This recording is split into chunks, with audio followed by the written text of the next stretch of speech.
नमः शिवाय। प्रभु जी, आज की कथा है श्री राम कथा में उत्तरकांड भाग 4।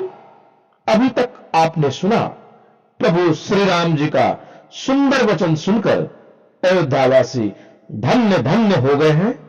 अब कथा आगे, प्रेम से कहिए सियावर रामचंद्र की जय। एक बार मुनि वशिष्ठ जी श्री राम जी से मिलने आए। प्रभु श्री राम ने उनका बहुत आदर सत्कार किया। तब वशिष्ठ जी ने कहा, पुरोहित का कार्य बहुत ही नीचा है। वह वेद, पुराण और स्मृति सभी ने इसकी निंदा की है। जब मैं सूर्यवंश की पुरोहित का कार्य नहीं ले रहा था, तब ब्रह्मा जी ने मुझसे कहा, हे पुत्र, इससे तुमको आगे चलकर बहुत लाभ होगा। स्वयं ब्रह्मा परमात्मा मनुष्य रूप धारण कर रघुकुल के भूषण राजा होंगे। तब मैंने हृदय में विचार किया, जिसके लिए लोग यज्ञ, व्रत और दान किए जाते हैं, उसे मैं इसी कार्य से पालूंगा। नाथ, एक बर मांगो, राम कृपा करि देहूं। जन्म जन्म प्रभु पद कमल, कबहू घटे जनि नेहूं। हे नाथ, आपसे मैं एक वर मांगता हूं, कृपा कर दीजिए कि आपके चरण कमलों में मेरा प्रेम जन्म जन्मांतर तक कभी भी ना घटे। ऐसा कहकर मुनि वशिष्ठ घर को चले गए। शिव जी कहते हैं, हे गिरिजय सुनो, मैंने यह उज्जवल कथा जैसी मेरी बुद्धि थी वैसी मैंने पूरी कह दी। श्री राम जी के चरित्र 100 करोड़ अपार हैं। इन्हें श्रुति और शारदा भी उसका वर्णन नहीं कर सकते। हे उमा, मैंने वह सब सुंदर कथा कही जो काकभुसुंडी जी ने गरुड़ जी को सुनाई थी। तब उमा जी कहती है, तुम्हारी कृपा करो, अब कृत कित न मोह, जाने राम प्रताप प्रभु चिदानंद संदो। हे कृपाधाम, अब आपकी कृपा से मैं कृत हो गई। अब मुझे मोह नहीं रह गया। मैं सचिदानंदन प्रभु श्री राम के प्रताप को जान गई। हे नाथ, आप मुझे काकभुसुंडी जी कैसे कौवा का शरीर पाकर भी ज्ञान, वैराग्य तथा विज्ञान पा लिया, यह कथा हमें अवश्य सुनाइए। तब शिव जी ने कहा, हे उमा, तुम मन लगाकर सुनो, मैं वह सारी कथा तुम्हें सुनाता हूं। पहले तुम्हारा अवतार दक्ष के घर हुआ था। उस समय तुम्हारा नाम सती था। दक्ष के यज्ञ में तुम्हारा अपमान हुआ था। तब तुमने क्रोध करके अपना प्राण त्याग दिया था। फिर सेवकों ने यज्ञ विध्वंस कर दिया था। यह सारा प्रसंग तुम जानती ही हो।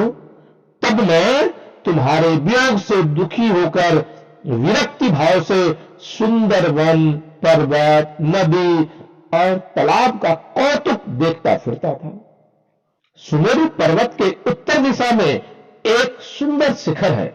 वहीं काकभुसुंडी जी बसते हैं। उनका नाश कल्प के अंत में भी नहीं होता है। हरि भजन छोड़ और कोई भी काम उनके पास नहीं है। बरगद पेड़ के नीचे श्री हरि की कथा कहता है। वहां अनेकों पंछी तथा हंस उसे सुनते हैं। तब कछुकाल मडाल तनु, धरिता कीन निवास, सादर सुनी रघुपति गुने, पुनि आयो कैलाश। तब मैंने हंस का शरीर धारण कर कुछ समय वहां निवास किया और श्री रघुनाथ जी के गुणों को आदर सहित सुनकर फिर कैलाश लौट आया। श्री राम जी की कथा सुनकर नागपाश में दबना तथा मूर्छित होना, यह सब सुन गरुड़ जी को थोड़ा संदेह हुआ। वह अपनी संदेह मिटाने के लिए नारद जी के पास गए। नारद जी ने उन्हें अपनी संदेह का निवारण करने के लिए ब्रह्मा जी के पास भेज दिया। ब्रह्मा जी के पास जाकर वह अपनी संदेह को व्यक्त करता है और कहता है, भगवान, आप मेरी संदेह को मिटाइए। तब ब्रह्मा जी गरुड़ जी को मेरे पास भेज देते हैं। मैं उस समय कुबेर के घर जा रहा था और तुम कैलाश में थी। मुझे रास्ते में गरुड़ जी मिले, उन्होंने अपनी संदेह बताई, परंतु सत्संग और श्रीराम कथा कम समय में हो नहीं सकता, जिससे उनकी संदेह मिटाया नहीं जा सकता था।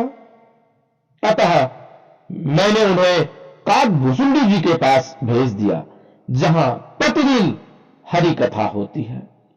माया बहुत प्रबल होती है।